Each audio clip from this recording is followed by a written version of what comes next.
We are going to be wrapping up with the intertestamental period class. I know I said we'd be going through Bar Kokhba, but we're going to wrap it up here with the Jewish war and the destruction of Jerusalem and all that kind of goes through that. If you remember back several weeks ago, we talked about the Second Temple period, which is kind of the more academic-y term.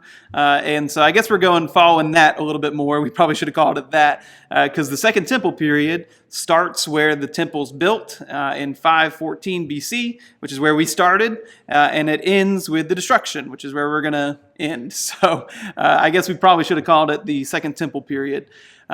But we are going to be wrapping up and talking about the aftermath and a little bit of the things leading up to this destruction. So we are going to be looking at some of the things that we talked about last week to begin with. So last week we left off, the tensions were high and things were starting to reach a boiling point. Some of those things that really caused tensions to ratchet up towards the as we enter into the 60s AD are misrule of Roman procurators. You remember that Roman procurators are kind of the provincial governors. We talked about how they came into being during this time period in Judea during this time. You really have some procurators who don't know how to handle the people.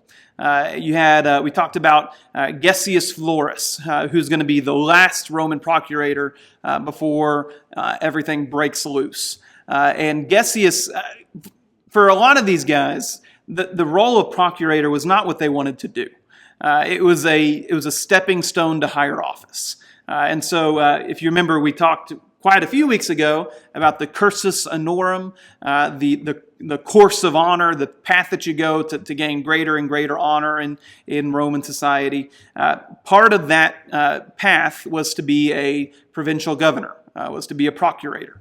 And so a lot of these guys, they just wanted to get in, get out, do their time, and then move up to bigger and better things. And so a lot of them don't make good connections with their people and end up really badly misruling their people. And we'll talk about the particular incident that leads up to this rebellion. A desire for political sovereignty. We definitely see this. And you can imagine why this is something that's so on their mind. Because we've just been talking about how they've lost their sovereignty with Babylon, how they lost it to Greece, how they regained it for a little bit, how they then lost it again, and then with even within this generation, you had a little bit more freedom when Agrippa becomes king again, and it's just back and forth, and they want to be free, and they want that word that we talked about, eleutheria. They want that freedom, that sovereignty, the ability to govern themselves and to make their own decisions and to be their own people. And so that's going to be a desire that's on a lot of people's minds, is the desire to be sovereign. There's going to be socioeconomic hardships. There's going to be lots of taxes that are levied against the Jews. Not only do they have their own Jewish taxes, like the temple tax and all that kind of thing, but the Romans are going to impose really heavy taxation on the Jews. I've seen it estimated somewhere about 50 to 60% of their income would be taxed.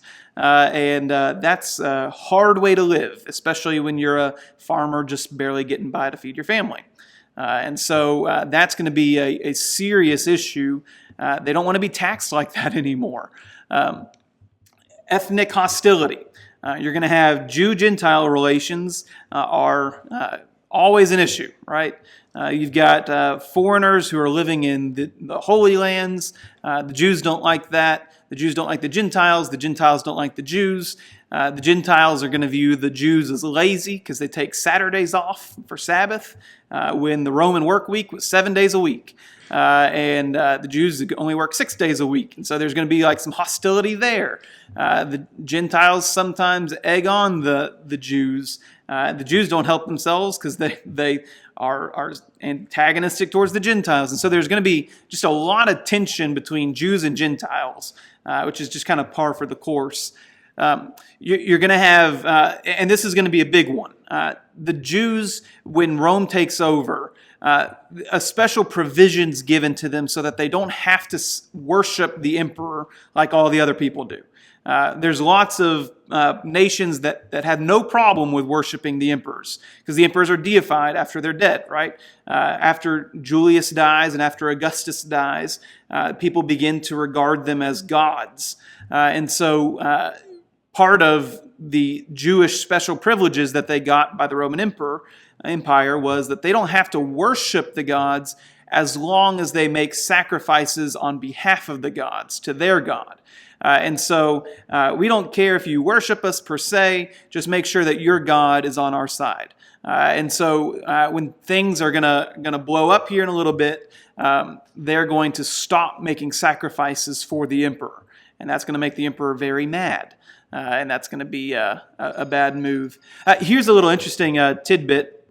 Emperor Vespasian, who we're going to talk about today a little bit, he was a very down-to-earth kind of guy, which is very unlike the other emperors. Caligula famously declares himself a god while he's still alive and all that kind of thing.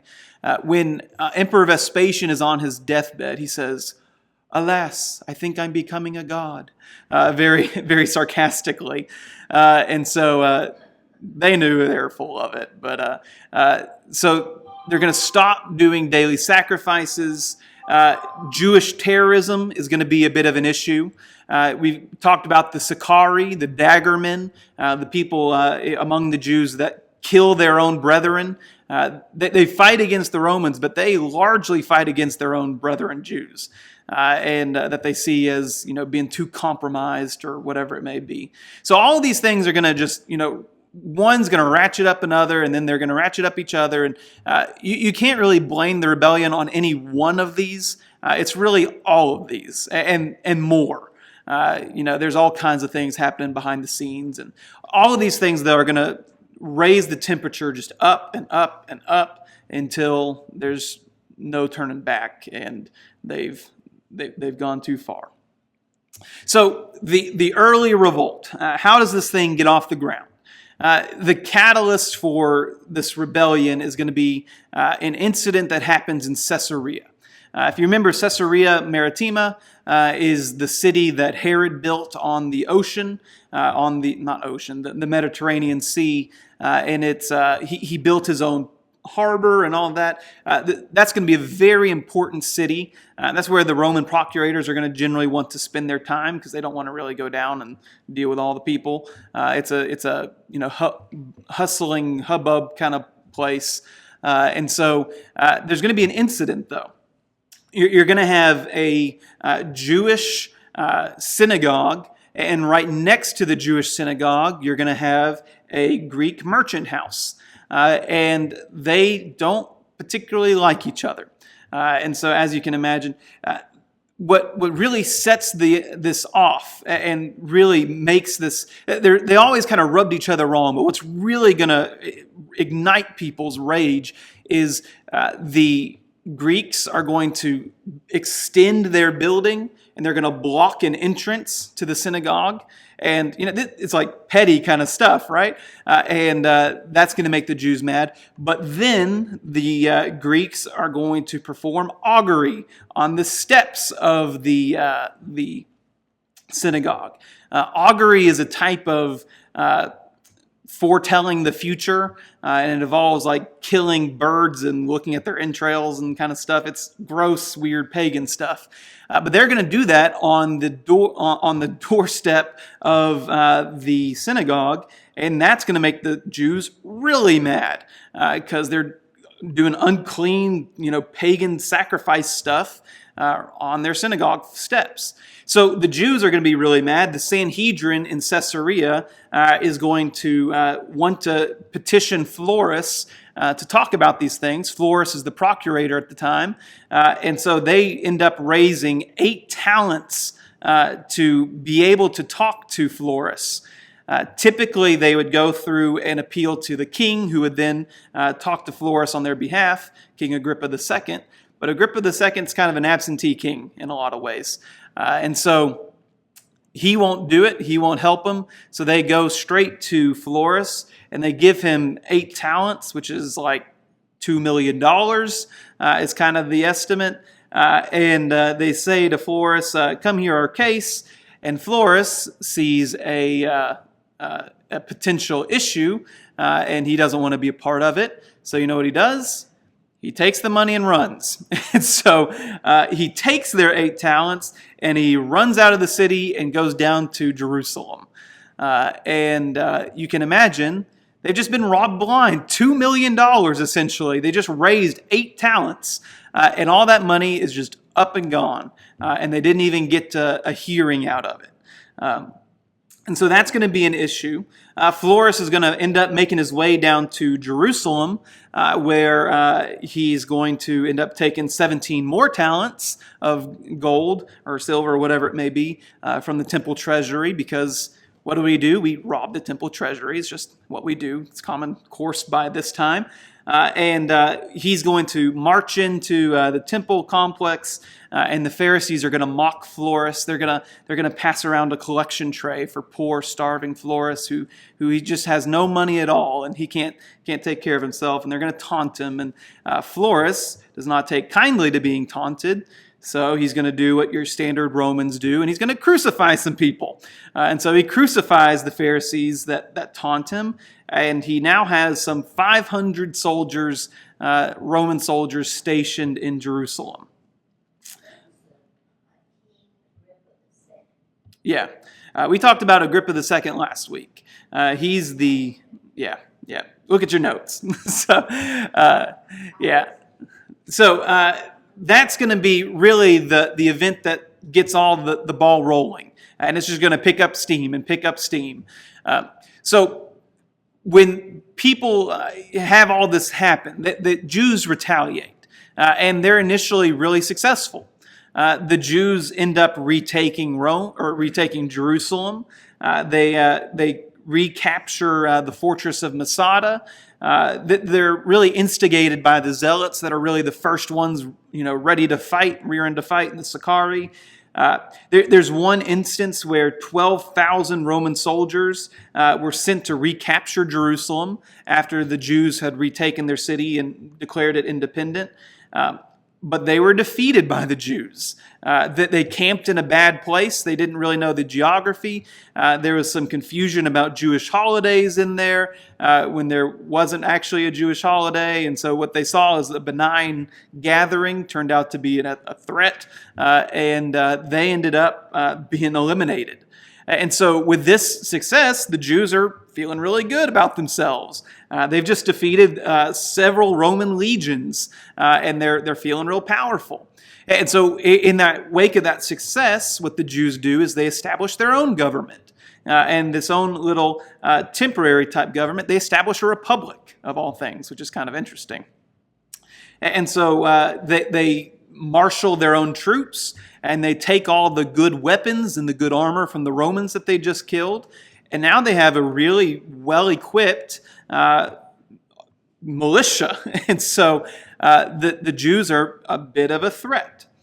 So Rome's response then, they see that the Jews are not a major threat. Let's make that clear. The Romans are never existentially threatened by the Jews. There's no way that the Jews are marching on Rome and destroying Rome.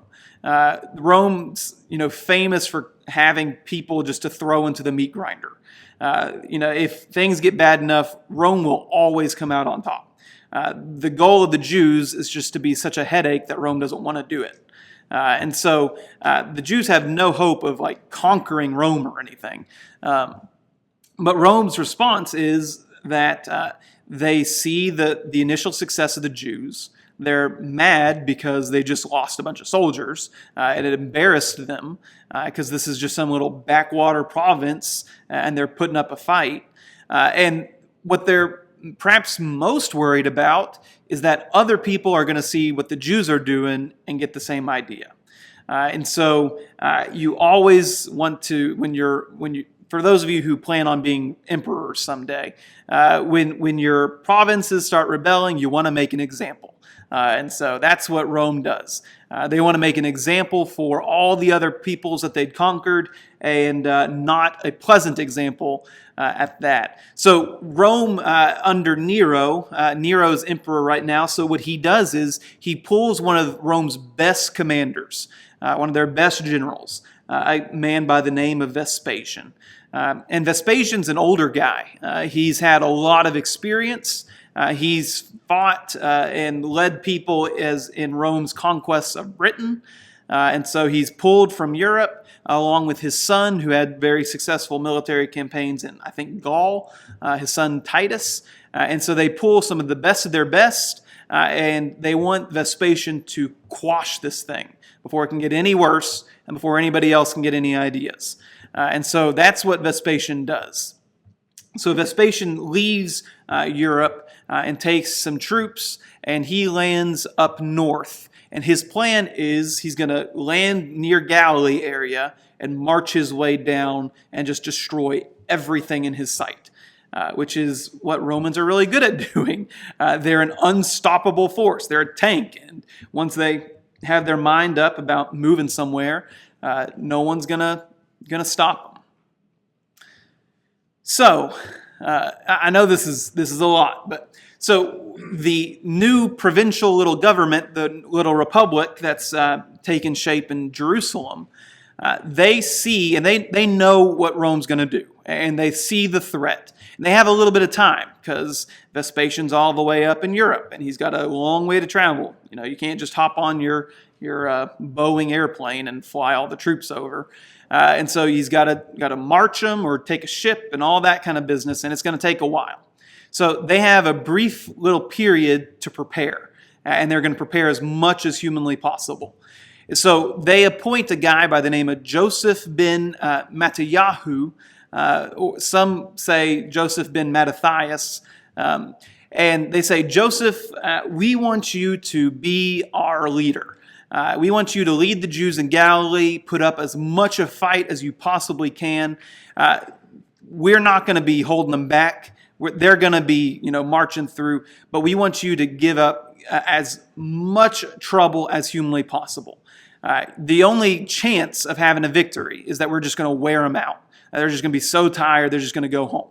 And you have the home field advantage, right? We see this all the time throughout history. You've got little guerrilla forces fighting a much bigger force in your home. What do? You take advantage of your own homeland, and you know the terrain, you know the areas that'd be good to position people and all that kind of thing. Don't you see that in the American Revolution? No, you do. The Britons fight in a certain way, and you know how they're going to fight, and you know what they're going to do, so you know how to try and take care of them. And so Joseph is going to do that. He's kind of an odd pick. He's a young guy. He's 29 years old when he's chosen to lead all these people, and he's a rich boy. He's from the richest family in Jerusalem.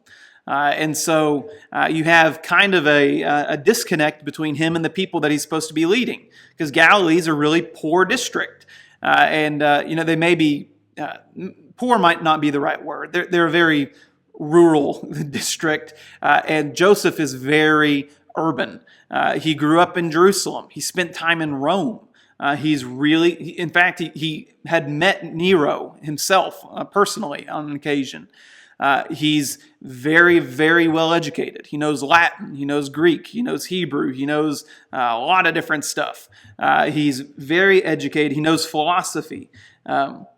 He's very rich, and perhaps most interestingly, he has no military experience. So what on earth are you thinking, putting this guy in charge of your troops? What they were thinking is that Joseph, having such a big bank account, will be able to kind of bankroll all of this. And there's lots of fortifications that need to be made, and there's lots of people that need swords made, and there's a lot of equipment and money to war. And fortunately, Joseph is very, very rich. And so Joseph does a pretty good job, and he does a lot of these things. He encourages a lot of these city fortifications in the Galilee to fortify and build walls and all that kind of thing. He has a really hard time, though, because people don't want to listen to him. And there's one guy in particular who's going to become the leader of this rebellion in the city of Tiberias, and he just really doesn't want to listen. And so Joseph has, for all of his good intentions, he's got a lot of struggle because these people don't want to cooperate. And cooperation's a little bit essential when you're trying to fight such a bigger power. Rome finally arrives, and when they do, they just do what Rome does, and they just conquer. And so a lot of the fortifications that are made are really not going to do a lot, because Rome is going to, just like a machine, just eat up anything that's in its way. And so they lose a couple cities. Joseph is in a city called Yodfat, or Yodfat, which I think is a name that people name their children. It's a girl's name, which is, I don't recommend that one.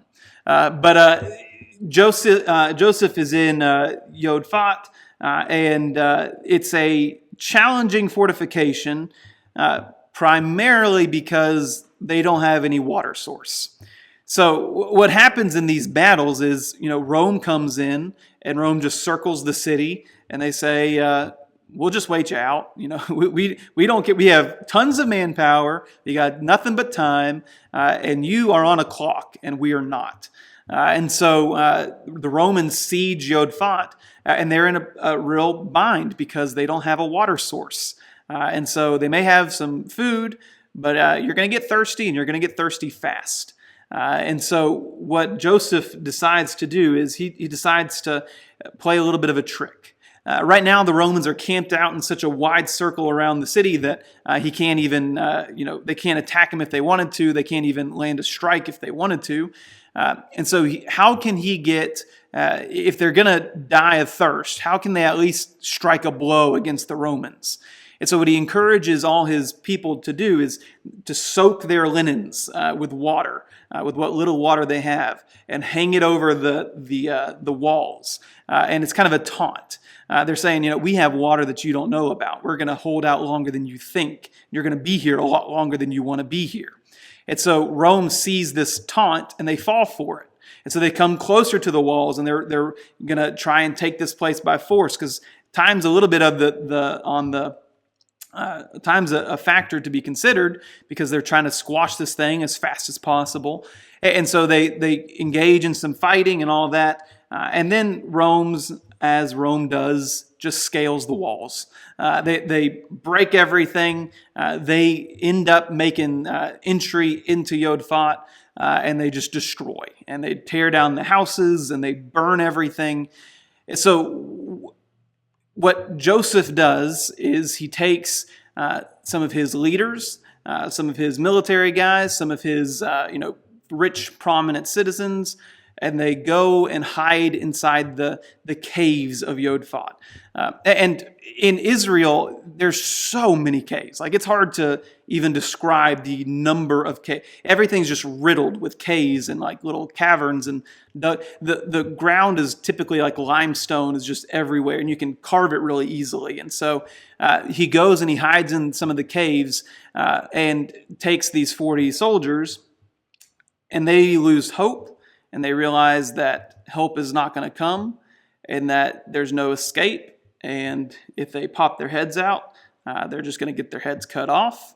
And so what do? You make a suicide pact. And so deep in this cave with all these 40 officers, Joseph decides to make a plan. Under Jewish law, it is really bad to kill yourself.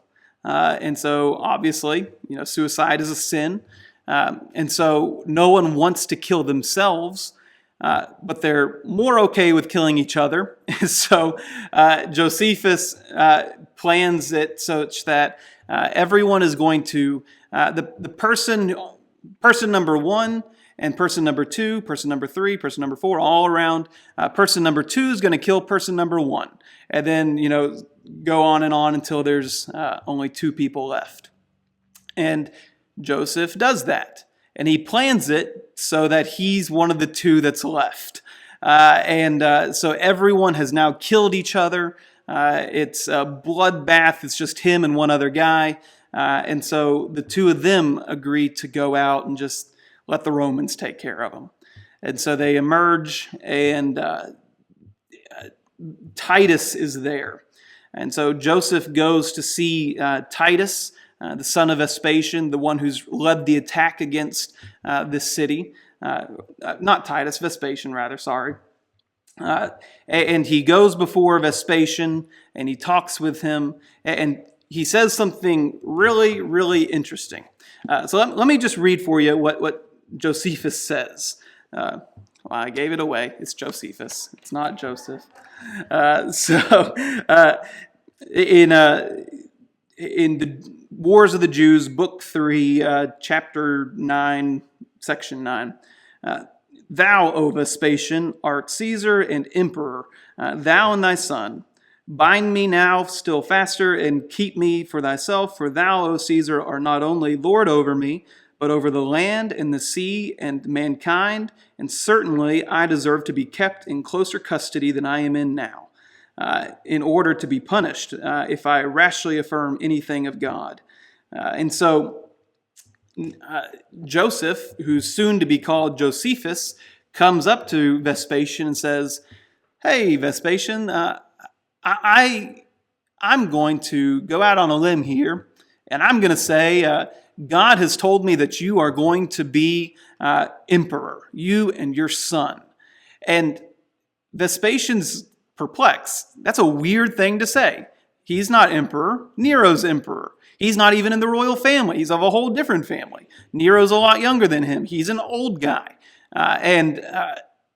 You have this Jew from these people you just destroyed. And the Romans see the Jews as kind of an oddity in general because they don't have idols and all of that kind of thing. And so he decides, well, what's the harm of keeping this weird Jew around who says that his God is going to bless me? I guess I'll keep him around. And so he welcomes Joseph, now Josephus, into his family. He becomes known not as Joseph, which is like a Hebrew name, but as Josephus, a Latin name of the same name. And if you look at the works of Josephus, you may see that he's called Flavius Josephus, which would be because Vespasian is named Titus Flavius Vespasian. He's allowed into the household of Vespasian. So Vespasian thinks it's an odd thing, but don't you know it? It's going to come true. So in the year 68 AD, there's going to be 69, I guess technically, the year of 4 emperors. Can you even imagine just going through and having 4 different presidents in one year?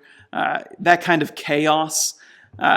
In 68, Nero is going to meet his end. Nero was a bad ruler to begin with. He burned the city and blamed it on Jews. He was had such a big head, thought way too much of himself, thought he was a god while still alive, all these kind of things. The people did not like Nero. And so there's going to be a revolt in the western parts of the Roman Empire, in like modern day France, Spain, Britain, all that kind of area. And they're going to say, we want Galba to be emperor. Galba was a general there. And so Galba is going to be supported by the Roman Senate. And the Roman Senate's going to institute Galba as their emperor. And there's going to be this, here's a really interesting thing too. So Galba is going to set his attack dog on Nero. And Nero is going to be hunted. He's going to flee and he's going to be hunted by Galba's attack dog, a guy by the name of Windex. So, bad boy.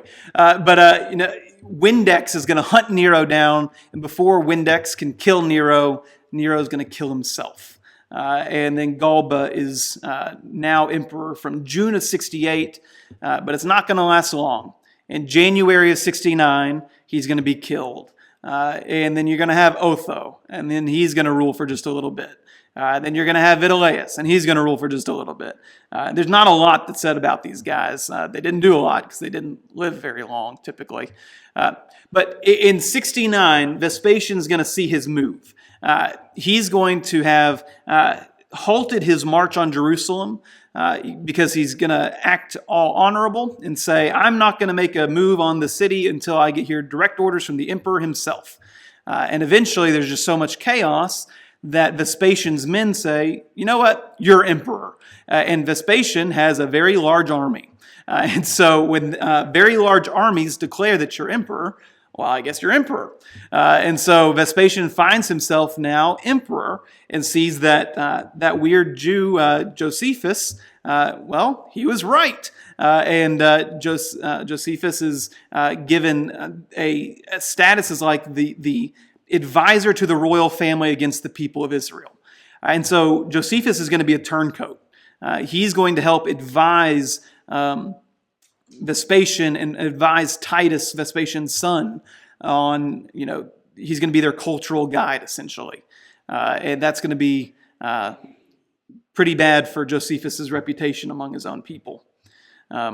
So Vespasian then becomes emperor, and Titus, his son, is now like the crown prince or whatever, I guess. So how does the revolt kind of come to a conclusion? It's going to come to a conclusion in kind of two stages. So Titus is going to march on Jerusalem. Vespasian's going to go back. He's got duties to do now at Rome. He's going to go back and leave it all to his son to take care of. Titus is going to go to Jerusalem, and he's going to have some trouble initially. Because if you remember, Herod the Great had big building projects, and Herod extended the size of Jerusalem. And Jerusalem is a size now that it's too big to wrap around.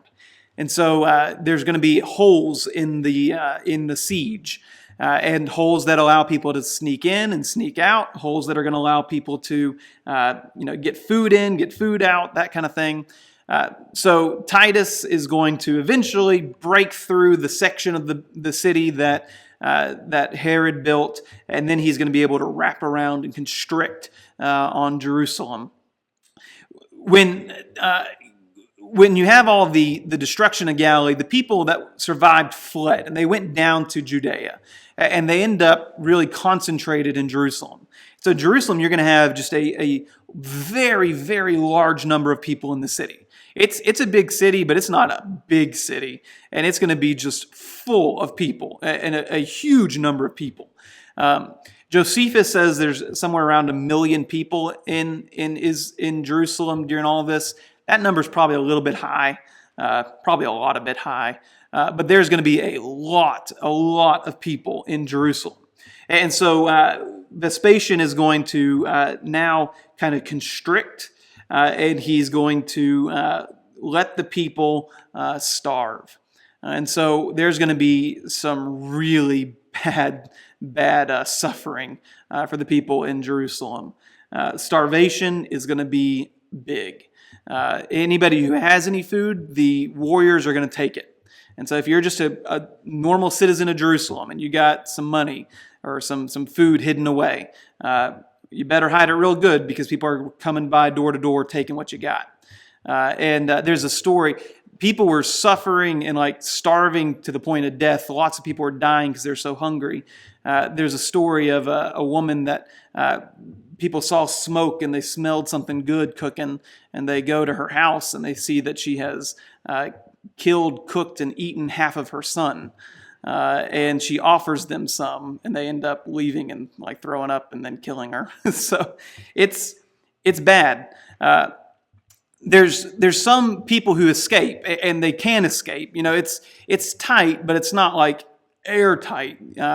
And so some people try to leave, and some people successfully escape. Some of those people try and hide any goods that they got on them. Some of them thought it would be a good idea. They have a little bit of money. Well, I'm just going to swallow my coins and get it out later. And so when they're capturing some of these defectors and some of these escapees, they crucify them, a lot of them, and it says somewhere about 1,000 people being crucified just outside your city walls. Imagine what that sounds like or smells like, what that looks like. And they discovered that some of them have gold coins in their stomachs. And so what do? You disembowel them, get it out. And so it's really gruesome and terrible stuff. Eventually, there's going to be some event in the Antonia Fortress, which is at the north side of the temple complex, which overlooks it. We've talked about that a lot. That structure is going to collapse, and Rome now has entry into the Temple Mount. And so Titus is going to go up with all his soldiers. There's going to be one last sacrifice by the Jews on the temple, and they're going to kill everyone, take everything of value, and really just destroy everything. Titus had promised Josephus, because they're close at this point, that he was not going to destroy the temple, that he was going to leave it intact as a favor to Josephus. However, in the heat of battle, things happen, and the temple burns, and along with it, all of Jerusalem starts to burn just about.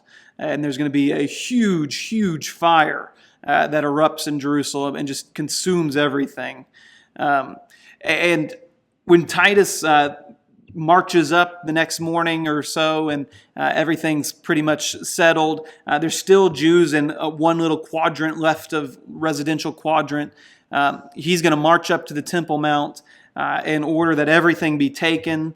His men are going to declare him imperator, which is like conqueror, and they're going to sacrifice animals to him, including pigs, on the temple altar, and then they're going to destroy the temple. And they're going to take all the big blocks, and they're going to push them off the Temple Mount. And they're going to just, no stone's going to be left on another. And it's going to be totally gone. And it's totally gone today. So they make sacrifices, and then there's a peace talk. So Josephus this whole time has been running around the city saying, guys, please don't do this. I want you to live. You're still my people. If you continue to fight, you will die. And so there's a peace talk between the leaders of the revolt and Titus, with Josephus as kind of the intermediary. And the peace talks, of course, fail because a Roman peace talk is, you're going to give me everything that you want, you're going to put up no resistance, you're going to be our slaves, and you're going to be happy about it. And that was not the idea of the Jews. And so they say, we've gone this far, might as well just fight to the death. And Titus is happy to oblige. And so Titus then is going to march his people in, and they're going to go door to door and kill everyone inside. Every hiding place, every basement, every cellar, every basket they're going to look at. They're going to kill whoever's there or enslave you if you're good to be a slave, and no survivors. And so at the end of this, Jerusalem is going to be totally, totally destroyed. And the day that all of that happens is September 26th in AD 70. And it's going to be, it's remembered today as Tish B'Av. If you've ever heard Jews talk about the Jewish holidays, that's one that they celebrate every year. So that's what Christ was talking about. Yeah, so let's look at Matthew. Matthew 24. Matthew 24, verses 1 through 35. This class might be a little bit longer. I'm sorry, I'm just trying to cover everything and wrap it up, put a bow on it.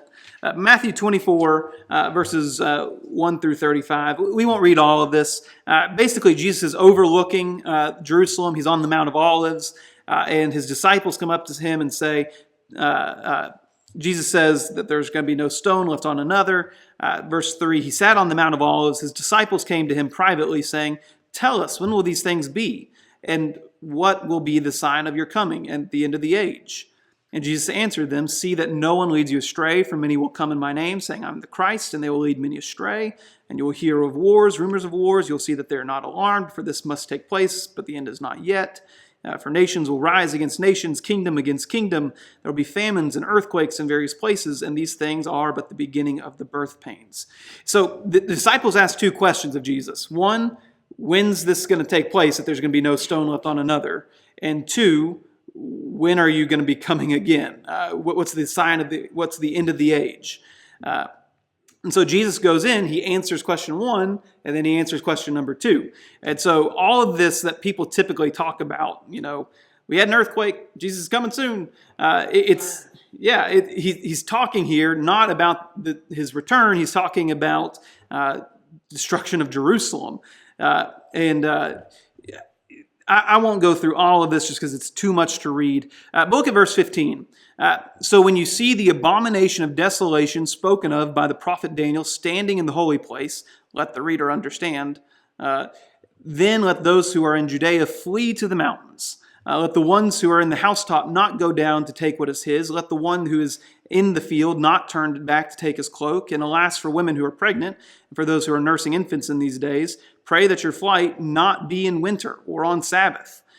For there will be great tribulation, such as not been from the beginning of the world until now, and no, never will be. And he goes on. The abomination of desolation. We've talked about that in this class. Do you remember what that was in Daniel? What Daniel was talking about? Daniel was looking forward to the Antiochus IV. Remember the Seleucid general who sacrificed a pig on the altar and kind of spurred the whole Maccabean rebellion? That's what happens here again. And so Jesus says, listen, remember what Daniel was talking about? It's going to happen again. And it does. Titus offers, animals, unclean animals on the altar. And abomination of desolation is a strange translation, I guess, in some ways. An abomination is just something, disgusting. A desolation is something that makes something uninhabitable. And so what's being said here is, it's the thing that makes the place unclean. God dwells in the temple, right? And so this is a detestable act that makes the temple uninhabitable for God. It's unclean. And that's what happens with this sacrifice. And look at Luke 24 real quick, or Luke 21 rather. Verse 20. So when you see Jerusalem surrounded by armies, then know that its desolation has come near. Then let those who are in Judea flee, and he goes on, and it's very similar to what you see in Matthew. But he says, listen, when you see Jerusalem being surrounded by its enemies, know that it's about to happen.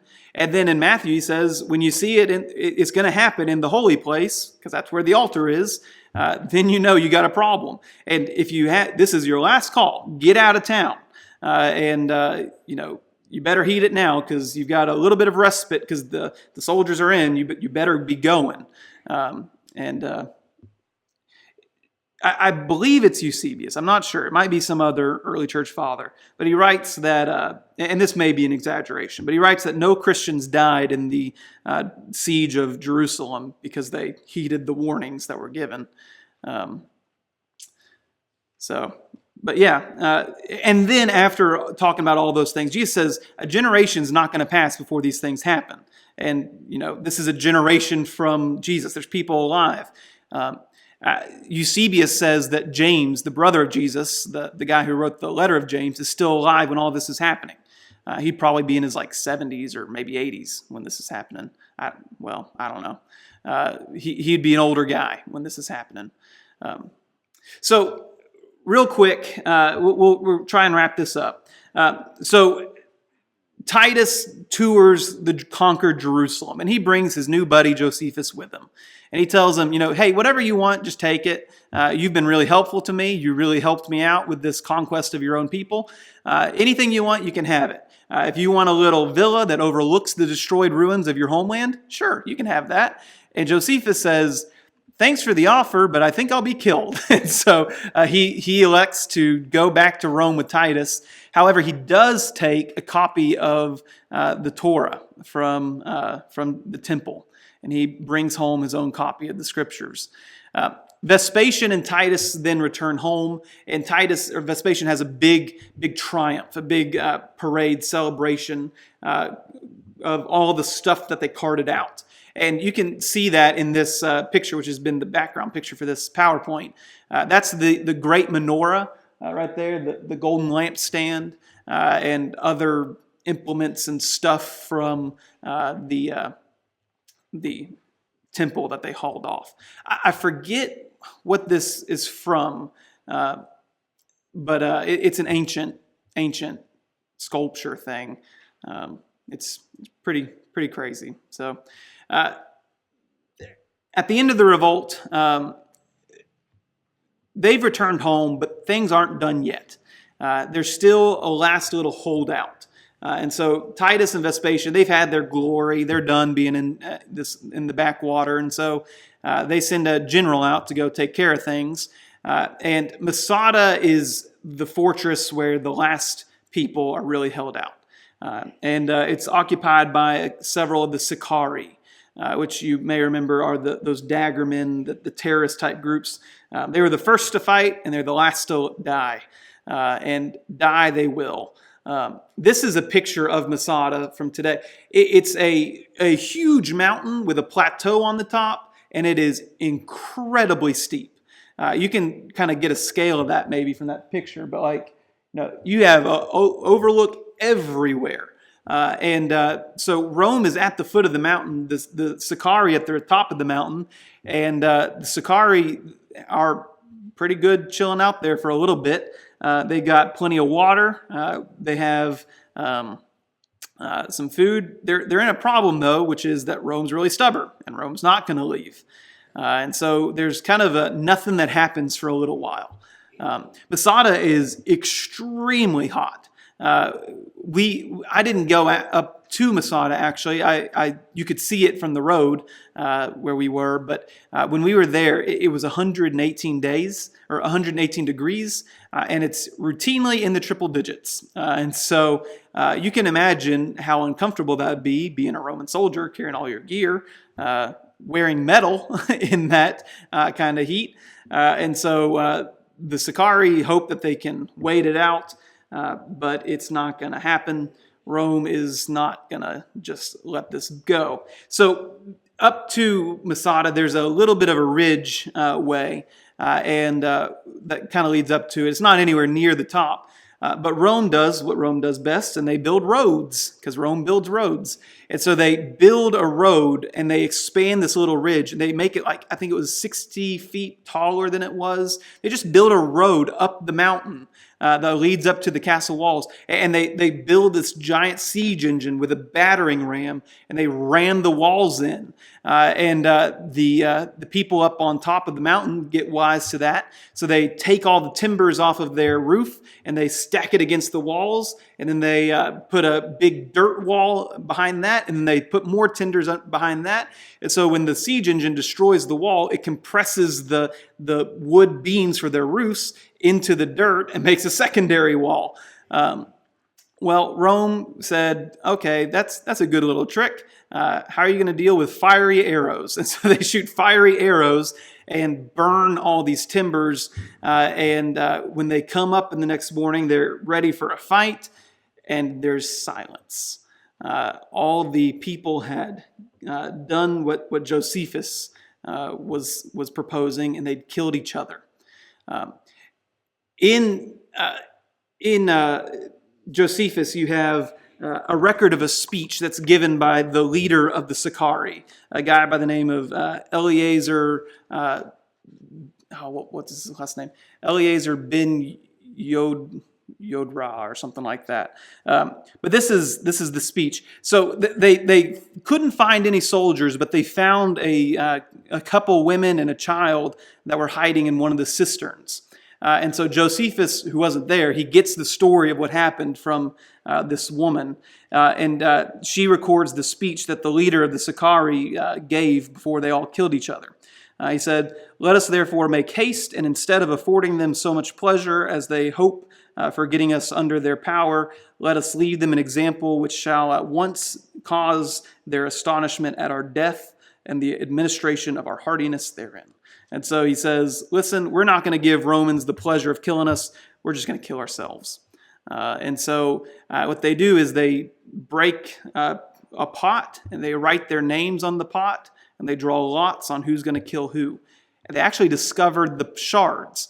This is shards that were used as the lots that they drew for their names for who's going to kill who.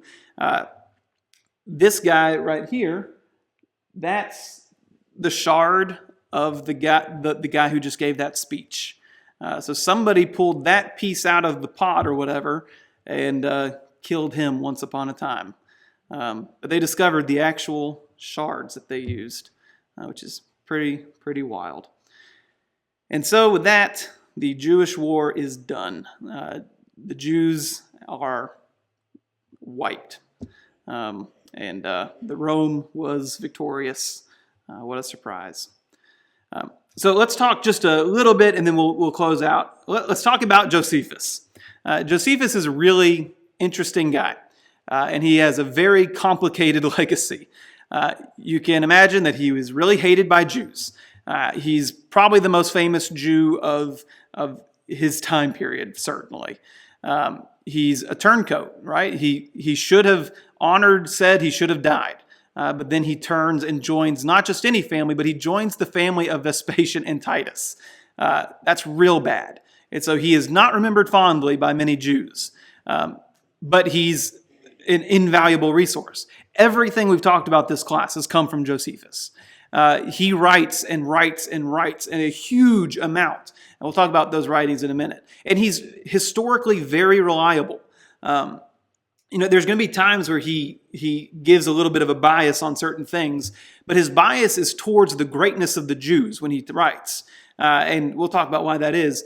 But and when you have him writing alongside of other historical accounts, they're the same.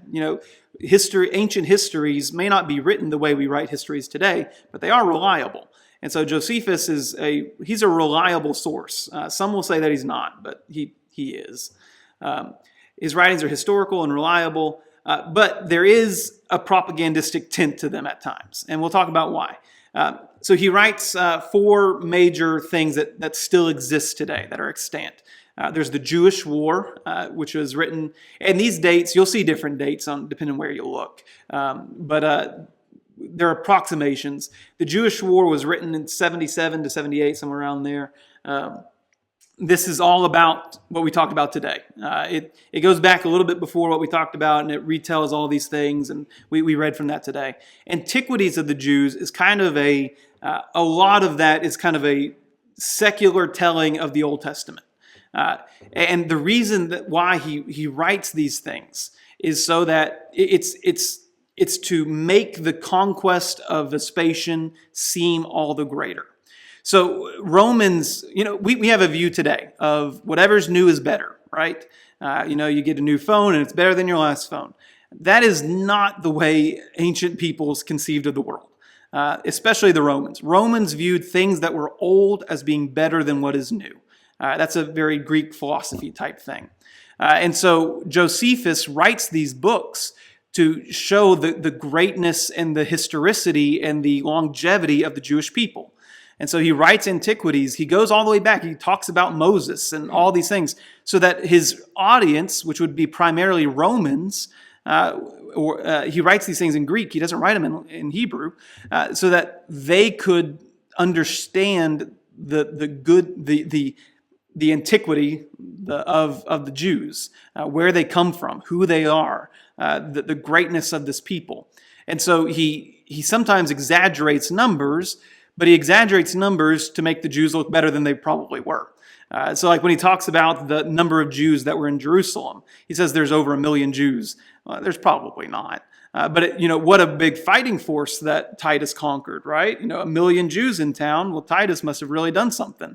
And so he writes, and the base facts of what he writes about are historical and reliable, and you can back them up with other sources. He writes an autobiography, which is kind of interesting. I may be wrong on this, but I think it's the first autobiography that we have of all time, which is kind of interesting.